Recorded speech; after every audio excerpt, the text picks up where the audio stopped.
बैठ जाइए।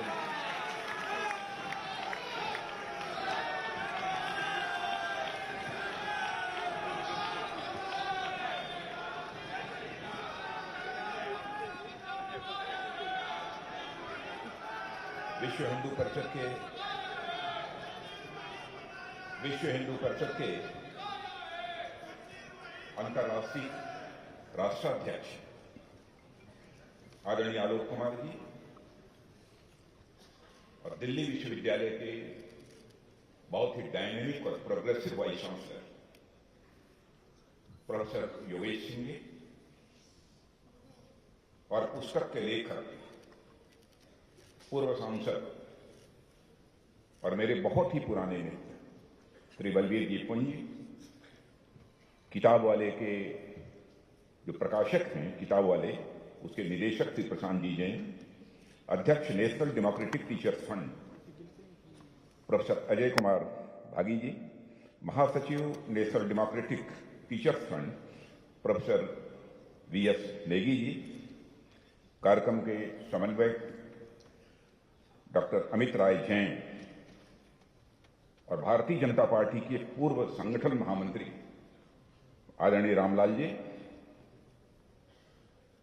प्रखर मेधा के धनी, प्रखर वक्ता, प्रत्युत्पन्न मति वाले ऐसे भाजपा के सांसद डॉक्टर सुधांशु त्रिवेदी,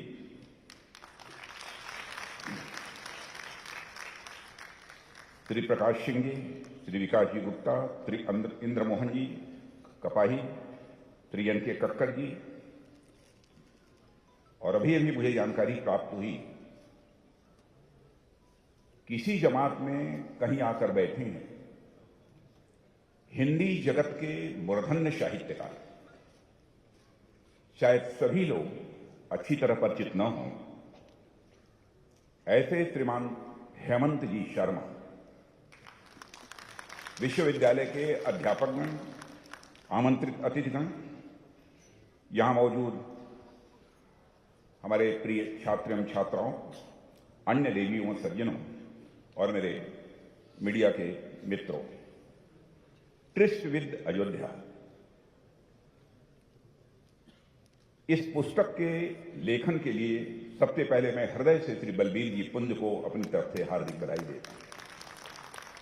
यह सच है कि इस पुस्तक को मैंने पढ़ा नहीं है पूरी तरह से, लेकिन दूसरों ने पढ़कर इसके संदर्भ में मुझे कुछ जानकारियां दी हैं।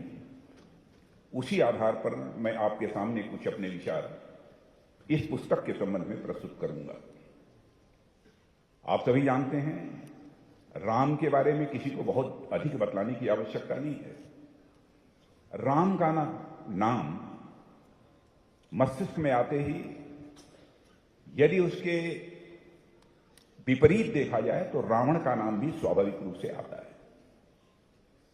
क्या कारण है? रावण तो मर्यादा पुरुषोत्तम भगवान राम से धनवान भी थे, रावण तो मर्यादा पुरुषोत्तम भगवान राम से बलवान भी थे, रावण मर्यादा पुरुषोत्तम भगवान राम से ज्ञानवान भी थे।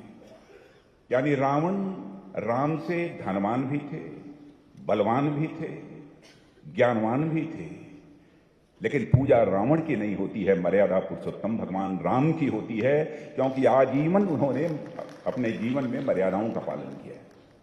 उसी राम के ऊपर tryst with Ayodhya, decolonization of India, बी औपनिवेशीकरण भारत, यह पुस्तक हमारे मित्र बलबीर जी पुंज ने लिखी है। मित्रों, हम सभी जानते हैं कि इस समय देश का माहौल पूरी तरह से राममय है। अयोध्या में राम जन्मस्थान मंदिर के तौर पर हमारी सनातनी आस्था का शिखर बन गया। हम सबके लिए ऐतिहासिक गौरव और राष्ट्रीय स्वाभिमान की चरम अनुभूति का भी क्षण है। आज से महज 9 दिन बाद हम भारतीय इतिहास के सबसे सुखद और गौरवशाली क्षणों के चश्मदीद बनेंगे। 22 जनवरी को अयोध्या में भगवान रामलला जब अपने दिव्य, भव्य और विशाल मंदिर में लौटेंगे उनकी प्राण प्रतिष्ठा होगी तो हम सबका जीवन सचमुच धन्य होगा। मित्रों, रामलला को उनके जन्म स्थान में लौटाने में हिंदू समाज को 500 साल तक संघर्ष करना पड़ा है। यहां मैं हिंदू शब्द का भी प्रयोग कर रहा हूं तो इसे हिंदू यानी हिंदुत्व को जाति, पंथ अथवा मजहब से किसी भी सूरत में जोड़कर नहीं देखा जाना चाहिए। हिंदुत्व यह एक जीवन शैली है, हिंदुत्व यह एक मानवीय धर्म है। इस रूप में इस हिंदुत्व को देखा जाना चाहिए। हजारों लोगों का बलिदान हुआ। मुगलों, अंग्रेजों और फिर देशी अंग्रेजों के षड्यंत्र की शिकार अयोध्या अब अपने आत्म गौरव की ओर लौट रही है। 500 साल के अनवरत संघर्ष के बाद साथियों, अयोध्या के साथ न्याय हुआ है और हम इतिहास के सबसे भाग्यशाली लोग हैं जो इसे घटता हुआ प्रत्यक्ष अपनी आंखों के सामने देख रहे हैं। मैं ऐसा मानता हूं कि यह भारत के सांस्कृतिक पुनरुत्थान की शुरुआत और राष्ट्रीय गौरव की यह पुनर्स्थापना है। ऐसे पुण्य और पवित्र समय पर बलबीर पुंजी जी की अयोध्या विषय पर आई यह किताब हमारी खुशी को स्वाभाविक रूप से दोगुना करती है, क्योंकि यह किताब अयोध्या के साथ हुए षड्यंत्रों का खुलासा भी करती है। इन दिनों अयोध्या पर कई अच्छी पुस्तकें आई हैं और हेमंत शर्मा जी ये सामने मेरे दिखाई दे रहे हैं, अभी तक मैंने देखा नहीं था, जरा खड़े हो जाइए, लोग देख लें। हेमंत शर्मा जी ने भी, इनकी भी पुस्तक आप पढ़िए, राम फिर लौटे, बहुत ही अच्छी पुस्तक इन्होंने लिखी है। मित्रों, राम भारत की चेतना है और अयोध्या भारत के सांस्कृतिक, राजनैतिक और सामाजिक मूल्यों का नाभिकीय केंद्र है।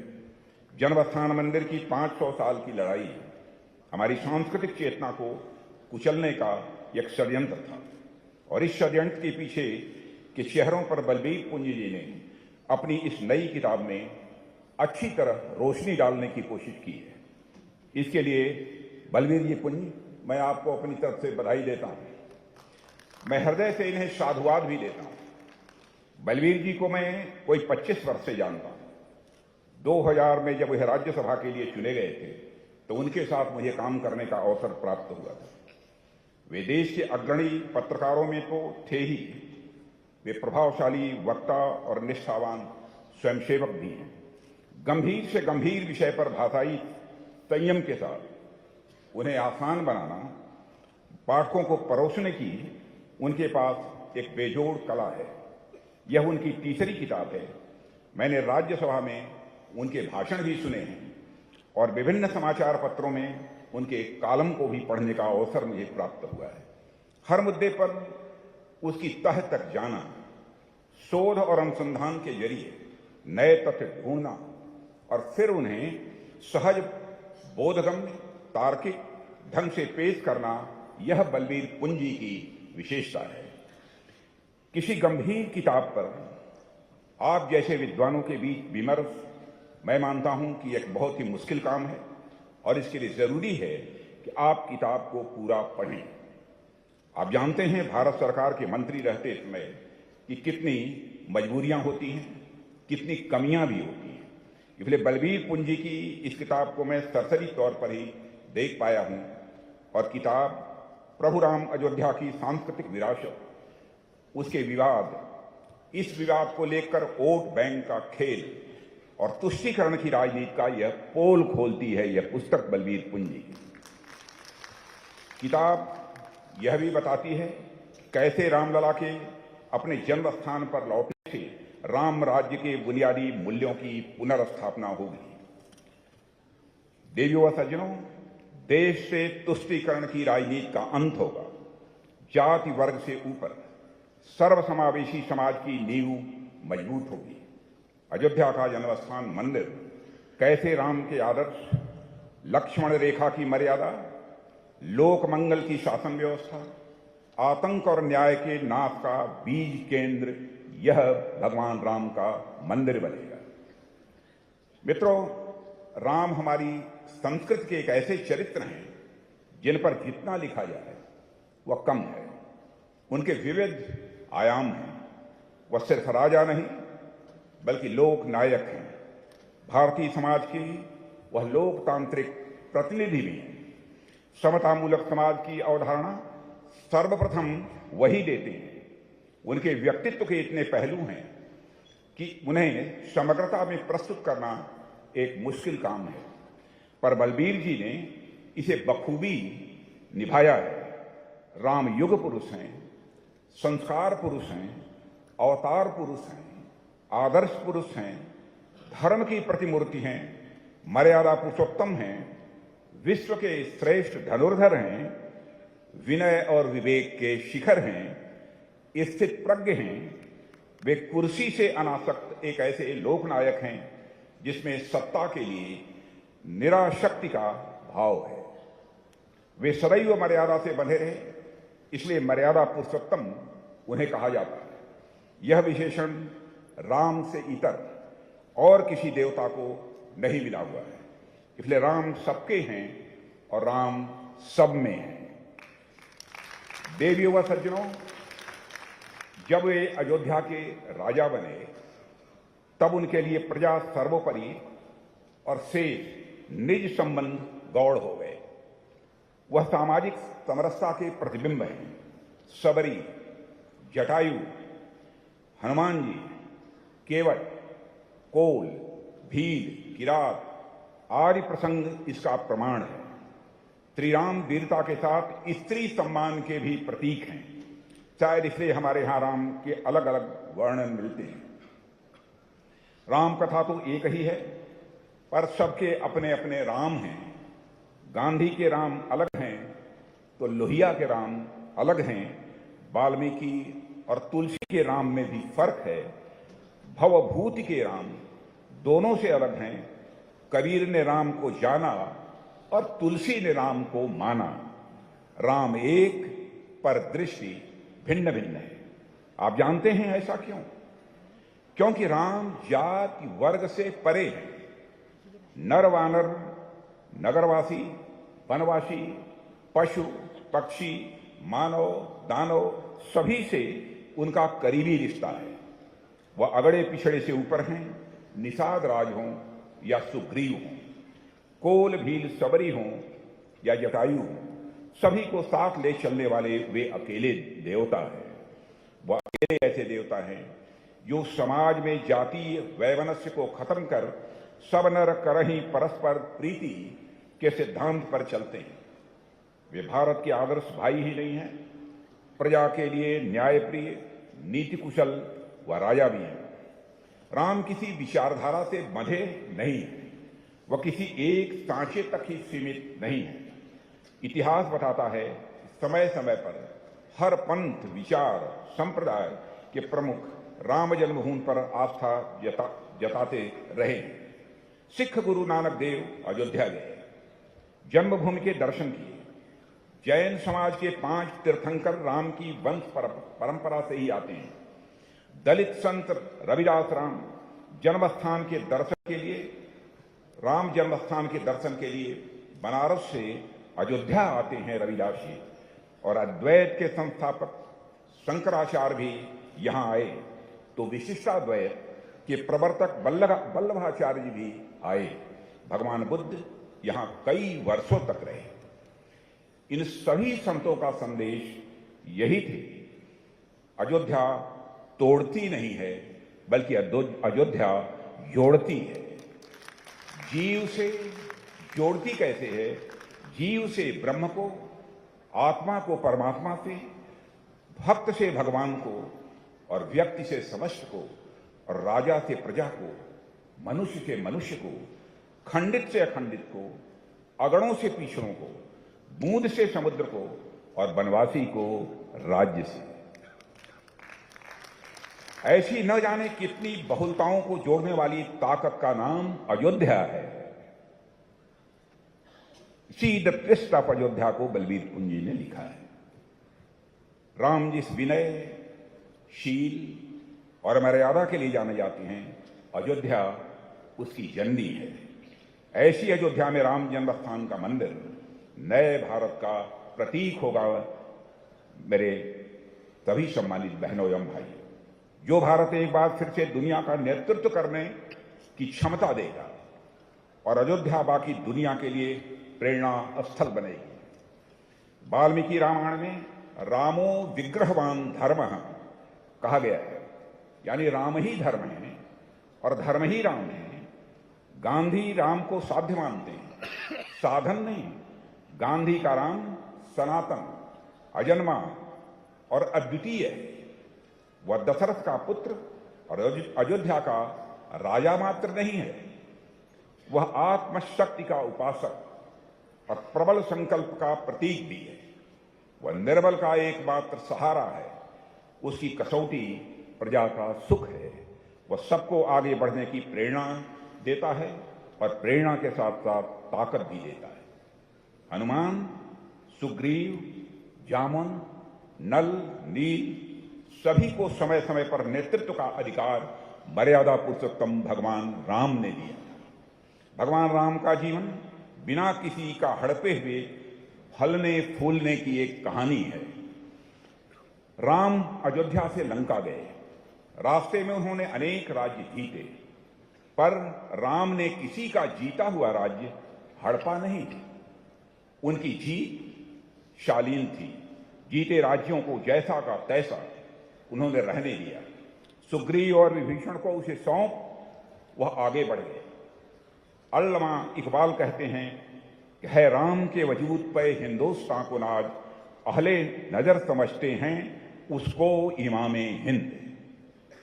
इसलिए अयोध्या का यह पुनर्निर्मित जन्म स्थान मंदिर केवल कंक्रीट और पत्थरों से बना देश में महज एक और मंदिर नहीं होगा, वह हमारी सनातनी आस्था का शिखर भी होगा। वह बदलते भारत का प्रतीक भी होगा।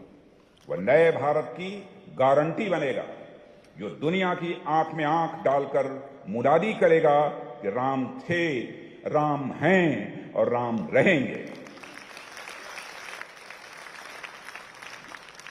देवियों व सज्जनों, आप जानते हैं इसी देश में कुछ लोगों ने राम के अस्तित्व पर सवाल खड़ा किया था।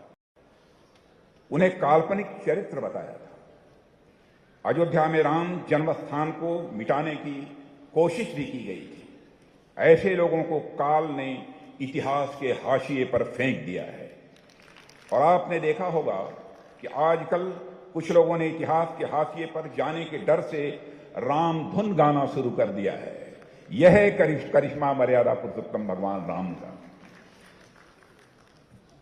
इस सच्चाई को नकारा नहीं जा सकता कि हमारे प्रधानमंत्री नरेंद्र मोदी की रणनीति थी कि राम के अस्तित्व, उनकी व्यापकता, सार्वकालिकता पर सवाल खड़ने वाली जमात पर भी आज राम नाम जपने को मजबूर हो गई है। मित्रों, मैं मानता हूं कि अयोध्या में रामलला का बना नया मंदिर हमारी सनातन बहुलतावादी संस्कृति की पुनर्स्थापना का प्रतीक भी है, जिसे सैकड़ों वर्षों से विदेशी आक्रांता नष्ट करने का असफल प्रयास करते रहे। सच तो यह है कि श्री राम के बिना भारत के व्यक्तित्व की कल्पना ही नहीं की जा सकती है।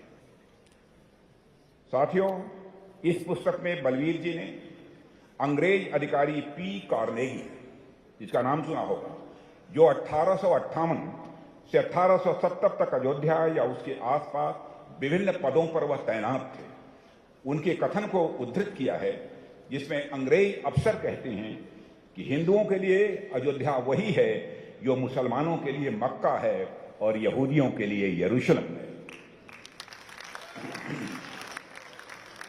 मैं दावे के साथ कह सकता हूं कि आज अयोध्या को वह स्थान मिल गया है। मैं दावे के साथ कहता हूं कि आज वह स्थान अयोध्या को मिल गया है जो उसे 15 अगस्त 1947 को स्वतंत्रता के तुरंत बाद मिल जाना चाहिए था, पर उस वक्त ऐसा नहीं हो पाया। यह क्यों नहीं हुआ, इसके क्या कारण थे, उस समय अयोध्या का वातावरण कैसा था? बलवीर जी ने अपनी पुस्तक में इन प्रश्नों के जवाब को बाखूबी समाहित किया है। इसके लिए भी मैं अपने मित्र बलवीर जी पुंज को हार्दिक बधाई देता हूं। और मित्रों, अयोध्या की राम जन्मभूमि करोड़ों हिंदुओं की आस्था है।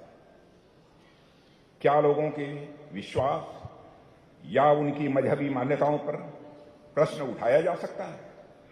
इस दुनिया में जितने भी तीर्थस्थल हैं, चाहे वह ईसाइयों के हों, मुसलमानों के हों, यहूदियों के हों या फिर बौद्ध, सिख जन समुदायों के, सभी का आधार केवल विश्वास है, सभी का आधार केवल उनकी श्रद्धा है। बलवीर जी ने अपनी पुस्तक के अध्याय faith is beyond scrutiny, Ayodhya dispute was avoidable में उदाहरणों के साथ इस पक्ष पर विस्तार पूर्वक प्रकाश इन्होंने डाला है। यह स्थापित सत्य है कि बाबरी ढांचे में 1934 के बाद कभी नमाज नहीं पढ़ी गई, परंतु बहुत ही कम लोग इस सत्य को जानते हैं कि जब 22-23 दिसंबर 1949 की रात रामलला की मूर्ति प्रकट हुई थी, तब इसका पहला साक्षी कोई हिंदू नहीं बना था। मैं आपका ध्यान आकर्षित करना चाहूंगा, परंतु बहुत ही कम लोग इस तथ्य को जानते हैं कि जब 22-23 दिसंबर 1949 या 1949 की रात रामलला की मूर्ति प्रकट हुई थी, तब इसका पहला साक्षी कोई हिंदू नहीं बल्कि मुसलमान था। उस समय वहां की सुरक्षा में तैनात अब्दुल बरकत ने इस चमत्कार को प्रत्यक्ष अपनी आंखों से देखा था। बलवीर जी ने अपनी पुस्तक के जरिए स्थापित करते हैं कि राम जन्मभूमि का विषय कभी हिंदू मुस्लिम टकराव का मुद्दा नहीं रहा है, बल्कि इसे जबरन बनाया गया है। वोट बैंक की पॉलिटिक्स ने इसे बनाया है। ऐसा करने वाले कौन लोग थे? बलवीर जी ने अपनी पुस्तक में इसका खुलासा करते हुए दावा किया है कि जब रामलला की मूर्ति का प्रकटीकरण हुआ और इससे स्थानीय लोगों में आस्था का ज्वार उमड़ पड़ा था, तब किसी भी स्थानीय मुसलमान ने इसके विरुद्ध कोई भी प्राथमिकी यानी FIR दर्ज नहीं कराई थी। यही नहीं, जब प्रशासनिक हस्तक्षेप और सिटी मजिस्ट्रेट द्वारा स्वतः संज्ञान लेने के बाद मामला अदालत तक पहुंचा, तब 12 से अधिक मुसलमानों ने शपथ पत्र देकर राम जन्मभूमि पर हिंदुओं के दावे का समर्थन किया था।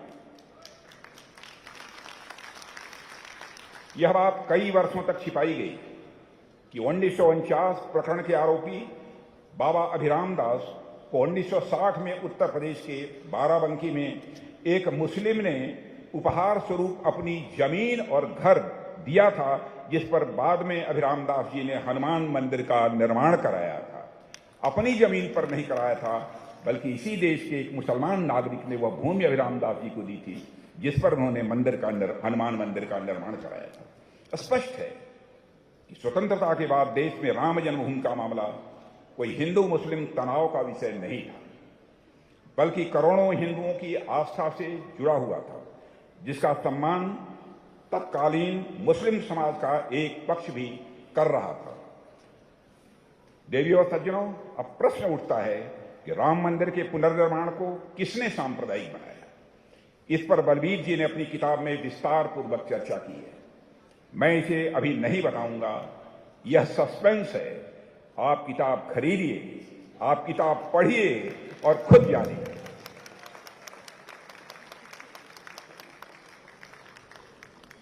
देवियों और सज्जनों, राम जन्मभूमि का मंदिर कैसे भारतीय सांस्कृतिक पुनर्जागरण के साथ साथ भारत के आर्थिक और सामाजिक पुनर्जागरण का भी यह प्रतीक है। बलवीर पुंजी ने इस पर भी किताब में पूरी प्रामाणिकता के साथ लिखा है और बहुत ही अच्छा लिखा है। बलवीर जी की किताब इस बात को डंके की चोट पर स्थापित करती है कि अयोध्या में श्री राम मंदिर का पुनर्निर्माण भारत में डीकोलोनाइजेशन यानी औपनिवेशीकरण के समापन प्रक्रिया के साथ सांस्कृतिक और आर्थिक पुनर्जागरण का प्रतीक भी है।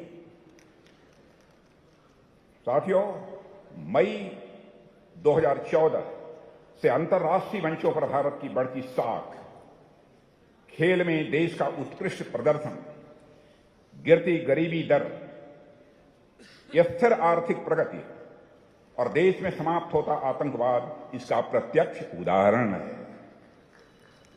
और मैं आप सबको यह भी जानकारी देना चाहता हूं, परसों रात को ही मैं लंदन से लौटा हूं। वहां के प्रधानमंत्री श्रीमान ऋषि सुनक जी से हमारी बातचीत हुई। भेंट होने के पहले मैंने उन्हें जो गिफ्ट दी, जो उपहार दिया, वह रामलला का दरबार ही उन्हें मैंने उपहार दिया। देवियों व सज्जनों, स्वतंत्र भारत को $2 ट्रिलियन की अर्थव्यवस्था बनाने में 67 ईयर्स, 67 वर्ष, यानी 1947 से लेकर 2014 तक का समय लगा।